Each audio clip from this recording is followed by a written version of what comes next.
ఈరోజు నా కోసం ఆత్మీయ కార్యక్రమానికి మిమ్మల్ని అందరినీ ప్రేమపూర్వకంగా ఆహ్వానిస్తూ ఉన్నాను. అందరూ బాగున్నారు కదా? ఉదయకాల సమయంలో కొద్ది నిమిషాలు దేవుని మాటలు వినవలసిందిగా ప్రభు ప్రేమను బట్టి తెలియచేస్తూ ఉన్నాను. ఈ దిన వాగ్దానం కోసం చిన్న ప్రార్థన చేద్దాం. భూమి ఆకాశంలను సృష్టించిన గొప్ప దేవ, నీకు వందనాలు, వేలాది స్తోత్రములు. ఉదయకాల సమయంలో నీ వాక్యంను ధ్యానించుచుండగా మా విశ్వాస జీవితాలకి అవసరమైన వాక్యం ద్వారా మాతో మాట్లాడమని యేసు నామములో అడిగి వేడుకుంటున్నాము పరమ తండ్రి, ఆమేన్. ఈరోజు దేవుని వాగ్దానము యోహాను సువార్త 12వ అధ్యాయము 46వ వచనము. యోహాను సువార్త 12వ అధ్యాయము 46వ వచనము.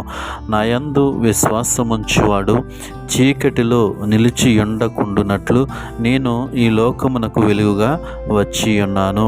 ఈ వాక్య భాగాన్ని మనం గమనించినట్లయితే ప్రభువు అయినటువంటి యేసుక్రీస్తు మాట్లాడుతున్నటువంటి మాటలు మనం గమనిస్తూ ఉన్నాం. ఏం మాట్లాడుతూ ఉన్నారు అంటే, నా యందు విశ్వాసం ఉంచువాడు చీకటిలో నిలిచి ఉండకుండునట్లు.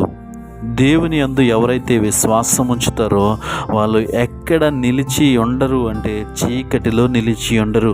వాళ్ళు చీకటిలో నిలిచి ఉండకూడదని నేను ఎలా వచ్చాను ఈ లోకానికంటే నేను ఈ లోకమునకు వెలుగుగా వచ్చి ఉన్నాను. దేవుని నామానికి మహిమ కలుగును గాక. ఈ లోకంలో జీవిస్తున్నటువంటి ప్రతి వ్యక్తి కూడా ఈ లోకపు ఆశలకు, ఈ లోకంలో ఉన్నటువంటి చీకటికి లోబడి జీవిస్తూ ఉంటే, ఎవరైతే దేవుని యందు విశ్వాసం ఉంచుతారో వాళ్ళ మాత్రము చీకటిలో జీవించకూడదని, వాళ్ళ మాత్రము ఈ లోకంలో ఉన్నటువంటి అంధకారమైనటువంటి చీకటిలో సంచరించకూడదని ప్రభు అయినటువంటి యేసుక్రీస్తు నేను ఈ లోకమునకు వెలుగై వచ్చి ఉన్నాను, నేను ఈ లోకానికి వెలుగుగా వచ్చాను. ఎందుకు వచ్చాను అంటే, నా యందు ఎవరైతే విశ్వాసం ఉంచుతారో, నా మాటలందు ఎవరైతే నమ్మకం ఉంచుతారో వాళ్ళు చీకటిలో నిలబడకుండా ఉండినట్లు, అంటే చీకటిలో ప్రయాణం చేయకుండా ఉండనట్లు, చీకటితో కలిసి స్నేహం చేయకుండా ఉండటానికి నేను ఎలా వచ్చానంటే వెలుగుగా వచ్చి ఉన్నాను. ఈ ఉదయకాల సమయంలో ఈ వాక్యం ఇచ్చిన ప్రియ సహోదరి సహోదరుడా,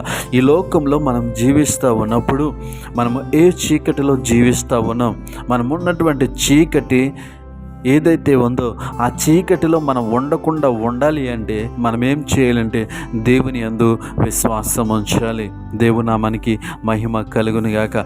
దేవుని మాటల యందు విశ్వాసం ఉంచినప్పుడు, దేవుని యందు విశ్వాసం ఉంచినప్పుడు, వాక్యం యందు విశ్వాసం ఉంచినప్పుడు మనం ఎక్కడ నిలబడమంటే చీకటిలో నిలబడము. ఎందుకు నిలబడమంటే మనం చీకటిలో నిలబడకుండా ఉండాలి అని ఆయన మన కోసము వెలుగై వచ్చి ఉన్నాడు. దేవుని నామానికి మహిమ కలుగును గాక. ఆయన మనకు వెలుగై వచ్చి ఉన్నాడు కాబట్టి ఆయన యందు మనం విశ్వాసం ఉంచితే మనం ఎక్కడ ఉంటాము అంటే వెలుగులో ఉంటాం. ఈ ఉదయకాల సమయంలో మనం ఏ విషయంలో చీకటిలో జీవిస్తూ ఉన్నాం, ఇంకా ఏ విషయంలో చీకటిలో సంచరిస్తూ ఉన్నాము, ఒకసారి వాక్యమును బట్టి జ్ఞాపకం చేసుకుని ఆ చీకటిలోంచి మనం బయటికి రావాలి అంటే దేవుని యందు విశ్వాసం ఉంచాలి.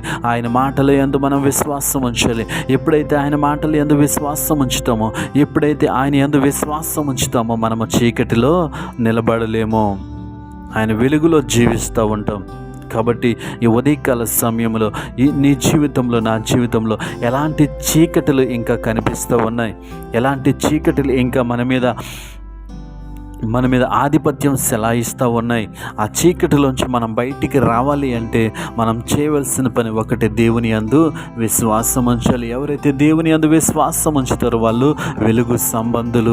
వెలుగు సంబంధులుగా ఉండాలి అని ఆయన మన కోసము వెలుగై వచ్చి ఉన్నాడు. కాబట్టి మన జీవితంలో ఉన్నటువంటి ఆ చీకటి పరిస్థితుల్లోంచి మనం బయటికి రావాలి అంటే మనము దేవుని యందు విశ్వాసం ఉంచాలి. ఎప్పుడైతే దేవుని యందు విశ్వాసం ఉంచుతామో మనం ఆ చీకటిలో ఇంకా నిలబడము.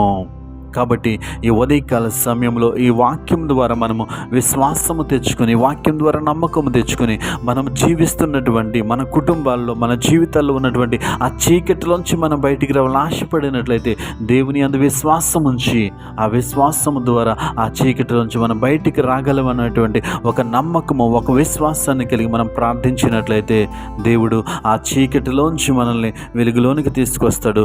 అట్టి కృప మనకి తోడయుండును గాక. పరిశుద్ధుడా, గొప్ప దేవుడా, భూమి ఆకాశములను సృజించిన నా యేసయ్యా నీకు వందనాలు.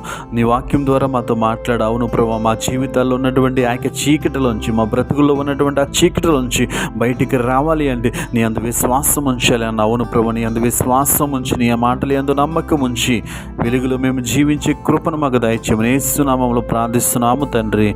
ఆమేన్.